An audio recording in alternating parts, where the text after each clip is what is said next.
If there's one thing that we need to understand about this life, is that every choice and every decision that we make have consequences behind them. And consequences doesn't mean that the choices that you make have to be bad or the choices that you make are bad. No.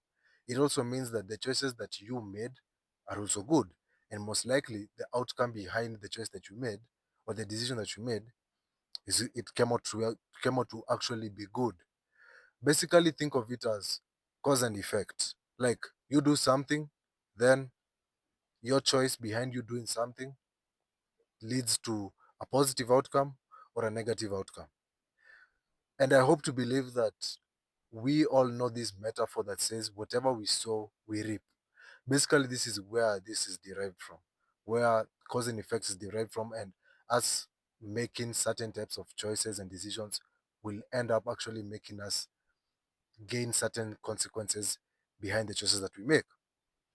Because if there's one thing, first and foremost, we need to realize is that the choices that we actually make and the decisions that we actually make at first come from a neutral place. They come from a neutral source. Like at first, the choice and the decision that you want to make is not actually bad, but the intention behind the choice that you make is what makes the choice that you make be actually bad. If you get what I'm saying, like you can decide to do something, but at first it's not bad because you're deciding to do something, and then you now go deeper and as to like why is it that I intend to do this something. Is it coming from a place of you wanting to gain something for yourself and then end up hurting someone, or is it for you to help someone benefit, but you know that you're not going to get hurt because you have sacrificed something to help someone? Or is it coming from a place of a win-win situation where you two decide to compromise, like this person wins in this sector, you win in this sector. Like for example, when it comes to like conversations, like you communicate with someone and then you realize that this conversation is not going anywhere. So what do? You all aren't in the same place to understand whatever it is that you're trying to put across. So you just end the conversation like, you know, we do not understand each other, but at least we took the time to actually communicate each other's perspectives towards a certain type of thing. That's the deep end explanation behind it. And if I now may expound on the choices that we make, the decisions that we make, and the consequences that we make. Um, Personally, to me, the perfect example is based on what I've been really emphasizing in my videos, which is the perfect life. Because personally, to me, I've been doing my own personal research. I've been like studying and observing a lot, like just life on a daily basis or life on a day-to-day basis, and life in terms of how people want their future to be. And I've come to realize it really stems from us desiring to want to have the perfect life. But desiring to want to have the perfect life is really dependent on the person in terms of their growth behind the intention as to what it is they are desiring to have the perfect life to be. Because from a general basis, basically, like every human's uh, desire of having the perfect life is financial freedom and good relationships. I don't know if I've said this in my video, but yeah, that's really the two main um, the two main bases as to why we seriously desire the perfect life. Everybody wants to be in a wonderful relationship with someone romantically. Everybody wants to be in wonderful relationships with people, whether it is family wise or even platonic wise, which is friendship wise. I mean, everybody wants to everybody wants to be financially stable. But like I said, the perfect life really depends on the type of perspective that someone has gone through towards life to actually realize that is it truly financial freedom that will give me the perfect life, or is it something else? Is it truly me being in a relationship with someone romantically, or is it something else that will give me the perfect life? Is it having good friendships or having a wonderful family that will give me the perfect life, or is it something else? So it really depends, to be honest, like I said, based on someone's growth towards the experiences and the situations and circumstances that life has made them go through. But from a general basis, perfect relationships, financial stability is one of the main things, because I want to believe that some to majority of us really want to travel wherever we want to travel to, buy whatever it is that we want to buy, and also like be like do whatever it is that we want to do wherever we feel like doing it. It's a human desire. If it's normal in us to feel this type of way, there's nothing wrong with it. And even like some of us really also want to be in wonderful relationships with people. But I don't want to go deep on this because it's just going to make me divert from the agenda of the video. But deep relationships really comes from us trying to fill a void, but also even pursuing this financial stability, like the things of this world, money, success, fame, like it really comes from a void. And yeah, but back to the main cause of the video, I was just ranting and I was just going deep. But I hope you have understand like the perspective I was putting across. So based on a general standpoint, it's based on freedom in life, basically. Yeah, money actually gives us a certain type of freedom, a certain level of freedom. That's true. Being in wonderful relationships give us a certain type of freedom and a certain type of yeah, a certain type of freedom. Like we are able to be our authentic self. We are able to be with people who do not judge us. We are able to be with people who understand us for who we are. And yeah, but there's a responsibility that comes with this. And this is even something that I was taught in psychology. Like freedom, there's something.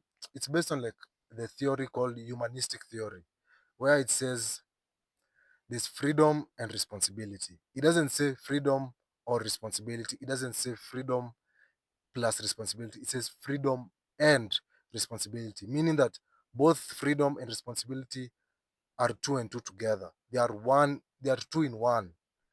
So they are really correlated, they really correspond with each other, because you can desire to have this perfect life, but the choices and the decisions that you make to now achieve into getting this perfect life, into gaining this perfect life, is what really counts.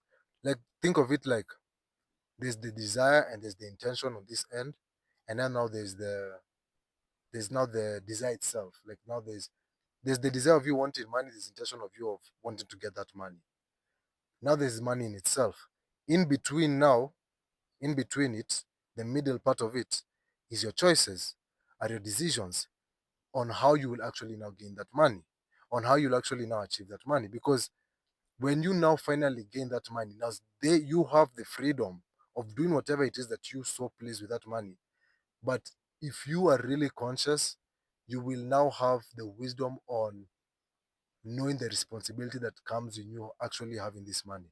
Because there are very many reasons as to why God doesn't bless us, but one of the main reasons that why God really doesn't bless us is because He doesn't trust us, if I'm keeping it real. Because you have to go through a certain process of your heart being renewed, of your heart being changed, of your heart being conformed into His character for you to now actually know how to manage these things that you really desire.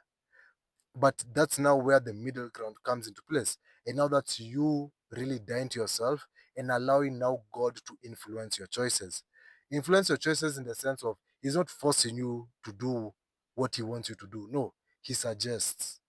Because at the end of the day, like free will. It all comes down to free will. Like as many times I said in my videos, because God will just suggest you to do something, but now it's your choice to now choose that if you want to follow whatever it is that God is telling you to do to actually get this and know how to maintain it, know how to multiply it, know how to sustain it and everything, or you just do it your own way. The same thing when it comes to you wanted to be in wonderful relationships with people, wonderful in a wonderful relationship with someone. There's the desire and the intention, and then now there's also the there's the relationships in itself. So now the middle part again, there's the decisions that you have to make, in the sense that you have to be aware, is this really the type of relationship I want to be in? Is this relationship really, are these relationships going to fulfill me in the long game, in the long term, in the long run, or are they just going to satisfy me right now? So it's really thinking about like the decisions and the choices that you make on a daily basis in actually wanting to achieve the perfect life really stems of you, like I said, yeah, the intention behind it and the desire behind it. But you have to really think if you want them from a place of them being a short-term goal or a short-term gain, or a long-term goal, a long-term goal, and time, a long-term game, basically, or a long-term goal. Yeah, you really have to think about it, because if you actually now choose and decide to pursue life and pursue this perfect idea of life that you have in your head that is based on a short-term gain, you will end up compromising a lot. That's a fact. You will end up going like this. You just go up and down, because you really don't have a standard ground. You really don't have, you just want things so quick based on instant gratification. You just want to desire to feed into the desires of your flesh. You just want to fulfill yourself from an external standpoint. But if you really desire and pursue life and choose the choices that you actually make that are stemmed from you doing so from a long term perspective, sorry. Now you will be very diligent in and prudent in how you'll actually execute your choices and your decisions. Like for money, you'll be like, you won't compromise. You will choose the long term gain. You will work hard. You will trust in God. You will be consistent. You will be disciplined in order to now achieve the financial freedom that you desire, in order for you to achieve the lifestyle that you really want to buy and live in. And even when it comes into relationships, now you'll be like, let me think about it. Why is it that I really like this person? Do I like this person just because I want to be around them? Is it because like I have something in me that is missing? Or do I genuinely want to be with this person, to grow with this person? Do I genuinely want to be with this person, to understand them for who they are and actually heal with this person? Not heal from, but heal with this person. The moment you now start making your choices and your decisions from a perspective that you're thinking in long term and not short term, like the reward that comes with it, yes, it will take long, it will take time, because the long term game is just like your character has been built a lot. But once you actually now get them, you will know how to manage them, because you will have gone through experiences in life where you know where you're weak at, you know where you're strong in, you know where your ability is best at. But if you just do things, but if your decisions that you make, or the choices that you make, sorry, come from you thinking in terms of wanting things based on a short-term goal or a short-term gain, like like I just said, you will just start compromising. You'll start just wanting things quick. And let's be honest, the most satisfying things and the most fulfilling things in this life take time. They don't just take months. They don't just take a year. They take time. And that's why I said it requires you to be seriously committed, disciplined, consistent. It requires you to seriously distrust yourself. It requires you to seriously be in a mentality where you're willing to always learn, because if you're always willing to learn, you're always willing to grow. And if you're always willing to grow, like even the process of you achieving the desires of this perfect life that you have in your heart will come even way faster, because your perspective is going to shift. Wow. Your alignment towards things are actually going to be very different. So always remember that the choices that you make, the decisions that you make on a day-to-day basis, no matter how small or how big they are, really determine the type of life you are going to live. Never ever forget that, because at the end of the day, as I saw somewhere, I'm not going to take credit where it's not due in terms of me, or in terms of like where I shouldn't take credit from. Someone once said, I don't know where I read it from, but they said, when you enter this world, you look like your parents. Oh, I just remember there's this guy from, I don't know if you guys know him, but he's the guy who does videos on the School of Hard Knocks. It's like that's what his content is. Like his content name is the School of Hard Knocks. His page is called the School of Hard Knocks, and he interviews billionaires and millionaires. And even these interviews, the billionaires and the millionaires always say the same thing, but they say the same thing in different ways. In terms of like the choices and decisions that you make for you to actually live the satisfied and fulfilled life that you really desire to live in, take time. Basically, the saying goes as follows: at the end of the day, when you enter this world, you look like your parents. But when you leave this world, you look like the choices and the decisions you made. Bless.